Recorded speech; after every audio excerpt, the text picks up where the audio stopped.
الله في صبر وترجو رحمة.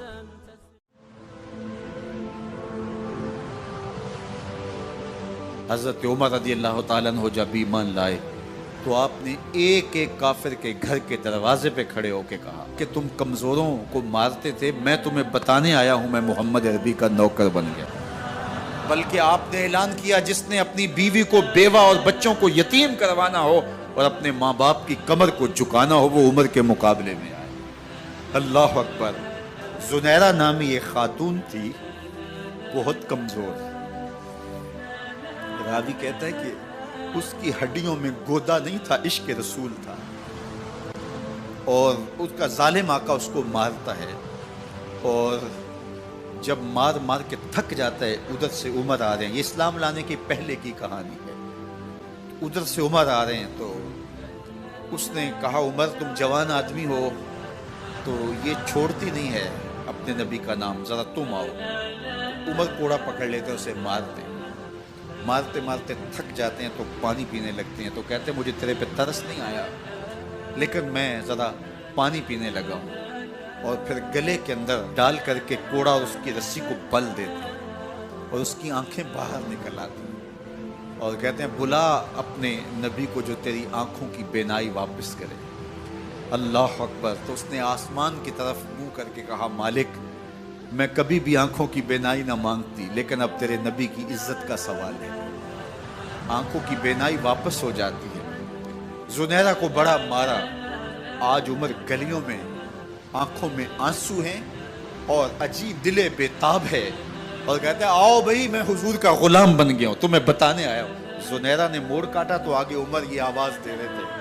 زنیرہ ایک کونے پہ کھڑے ہو کے رو کے کہتی ہے عمر تم تو بڑے اس دن جوش و غضب میں تھے اور تم مارتے ہوئے تھکتے نہیں تھے۔ تو عمر نے کہا زنیرہ اس دن میں نے دیکھا نہیں تھا، اب میں محمد عربی کو دیکھ آیا ہوں۔ جنہ ویکھیا نہیں ہو کرن گلاں، جنہ ویکھیا نہیں ہو کرن گلاں، جنہ ویکھیا ہو تے بول دے، جڑے محرم راز حقیقت دے اور راز حقیقت کھول دے۔ تو حضرت عمر رضی اللہ تعالیٰ عنہ ایمان لائے۔ حضرت عبداللہ ابن مسعود رضی اللہ تعالیٰ عنہ فرماتے ہیں کہ حضرت عمر کا ایمان لانا مسلمانوں کے لیے عزت کا سبب تھا، ان کا ہجرت کرنا مسلمانوں کی نصرت تھی اور ان کی خلافت مسلمانوں کے لیے رحمت۔ حضرت عمر رضی اللہ تعالی عنہ وہ ہیں کہ میرے حضور نے فرمایا لوگوں جب نیک لوگوں کا ذکر کرو تو میرے عمر کا تذکرہ ضرور کیا کرو۔ میرا عمر وہ ہے کہ جب وہ ایک سمت سے آ رہا ہو، ایک گلی اور بازار سے آ رہا ہو تو شیطان بھی آ رہا ہو، عمر کو دیکھ کے راستہ تبدیل کر لیتا ہے۔ حضرت عمر رضی اللہ تعالی عنہ کی طبیعت کے اندر جو جاہ و جلال تھا، طبیعت کے اندر جو سختی تھی، وہ اسلام کے اندر آ کر بھی قائم رہی، اور آپ نے وہی سختی، وہی جاہ و جلال جو پہلے مسلمانوں کے خلاف تھا، اب کفار کے خلاف، منافقین کے خلاف حضرت عمر کی طبیعت کے اندر وہ جوش و خروش بدستور موجود ہے۔ لیکن جس دن آپ خلیفہ بنے تو اس دن آپ نے ممبر پہ چڑھ کے جو خطبہ دیا اس میں کہا لوگوں میں سخت اس لیے تھا کہ رسول اللہ نرم تھے، پھر میں سخت اس لیے تھا کہ حضرت ابو بکر صدیق نرم تھے، اب میں تخت خلافت پہ بیٹھا ہوں، اب میری سختی جو ہے وہ نرمی میں تبدیل ہوگی، صرف فاسقوں، فاجروں اور باغیوں کے لیے میں سخت ہوں، باقی تمہارے لیے نرم ہوں۔ سب سے کم جو تنخواہ بیت المال سے اگر کسی وجود نے لی ہے تو وہ حضرت عمر رضی اللہ تعالیٰ عنہ نے صرف 2 جوڑے لیتے تھے سال میں، اور راوی کہتا ہے کہ میں نے دیکھا ہے کہ اس میں بھی 17 پیوند لگے ہوتے تھے۔ حضرت عمر رضی اللہ تعالیٰ عنہ کا طرز زندگی، آپ کا انداز معاشرت اور آپ کا انداز خلافت، ہر لمحہ آپ کی زندگی کا اٹھا کے دیکھیے کتنی مرتبہ قرآن حضرت عمر کی رائے کے مطابق نازل ہے۔ اللہ تعالیٰ جل شانہ نے ان کو صاحب الہام بنایا تھا۔ ہر امت میں کوئی صاحب الہام ہوتا ہے، حضور کی امت کا صاحب الہام حضرت عمر رضی اللہ تعالیٰ، اور آقا کریم نے انہیں اپنا وزیر قرار دیا، فرمایا میرے 2 وزیر آسمانوں میں ہیں، 2 وزیر زمینوں میں ہیں، آسمانوں کے وزیر جبرائیل اور میکائیل ہیں اور زمین کے وزیر ابو بکر اور عمر رضی اللہ تعالی عنہما۔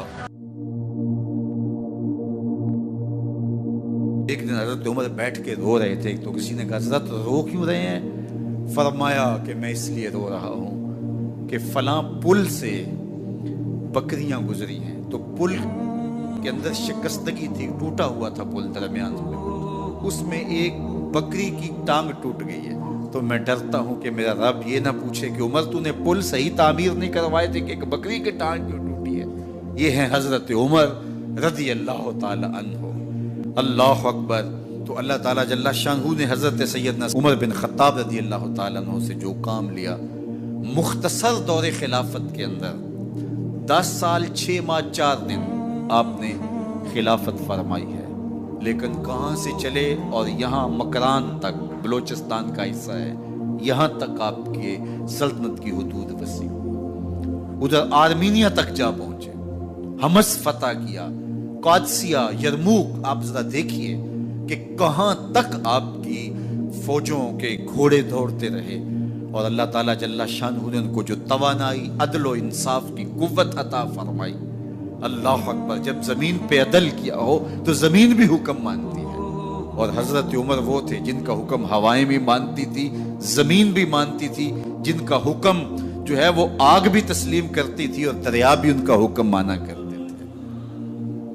مصر کے اندر یہ رسمیں بد جاری تھی کہ سال کے بعد ایک دوشیزہ کو زیورات پہنا کے اچھے لباس میں ملبوس کر کے دریا کی بھیڑ چڑھایا جاتا، اس کی قربانی دی جاتی، اس کا خون بہتا تو دریا چلتا۔ جب مسلمانوں نے مصر فتح کیا تو گورنر نے لکھا کہ اسلام تو اس طرح کی رسوم کی اجازت نہیں دیتا، لیکن خشک سالی ہے، لوگوں کی فصلیں ویران پڑی ہے، تو حضرت کیا کیا جائے؟ تو حضرت عمر رضی اللہ تعالیٰ عنہ کاغذ کے ٹکڑے پہ لکھتے ہیں بسم اللہ الرحمن الرحیم، مصر کے نیل کی جانب عمر کا خط لکھتے ہیں، اے نیل اگر تو اللہ کے حکم سے چلا کرتا ہے تو چل، ورنہ ہمیں تیرے چلنے کی کوئی حاجت نہیں ہے۔ اور قاصد کو کہا یہ خط لے جاؤ اور جا کے دریائے نیل میں پھینک دو۔ قاصد جا کے خط دریائے نیل میں پھینک دیتا ہے، پانی آتا ہے، ایسا دریائے نیل چلا 14 صدیاں ہوئی ہیں آج تک کبھی بند ہی نہیں ہوا۔